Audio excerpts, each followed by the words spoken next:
மீனராசி நண்பர்களே, மீனத்துக்கு இன்றைய தினத்தில் கொஞ்சம் விரயங்கள் இருக்கும், பட் பெருசாக ஒன்றும் பாதிக்காதுன்னு வச்சுக்கோங்களேன். அதுவே நீங்கள் பிரயாணமாக இது பண்ணிவிட்டாலும் நிச்சயம் நல்லா இருக்கும். எங்கேயாவது வெளியூர் தூர பிரயாணம், வெளியூர் பிரயாணம், டிக்கெட் புக்கிங் பண்ணுறது, இது போன்ற விஷயங்கள் பண்ணிட்டேன்னா அது உங்களுக்கு சக்ஸஸாக முடியும்.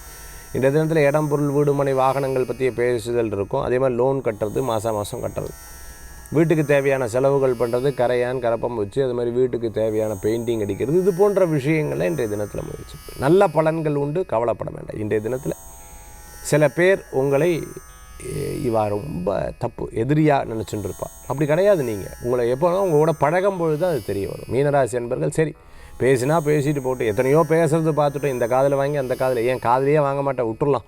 அப்போதைக்கு மனசு கஷ்டமாக இருக்கும், கொஞ்சம் நேரத்தில் அப்புறம் நீங்களே சரியாயிடுது. மீனராசி நண்பர்கள் இன்றைக்கி ஃபைல் ஒப்படைக்கிறது, ஆஃபீஸில் ஏதேனும் மீட்டிங் பண்ணுறது, அதே மாதிரி டாக்குமெண்ட் சம்மந்தமான விஷயங்கள், இதெல்லாம் உங்களுக்கு சாதகமாக இருக்கும். மறதியும் இன்றைய தினத்தில் இருக்கும், அதை டேக் கேர் பண்ணிக்கோங்க. இன்றைய தினத்தில் மீனராசி நண்பர்கள் வழிபடக்கூடிய தெய்வம் பார்த்துட்டோம்னா அம்பாள் வழிபாடு, சக்தி வழிபாடு, வெற்றி வழிபாடு.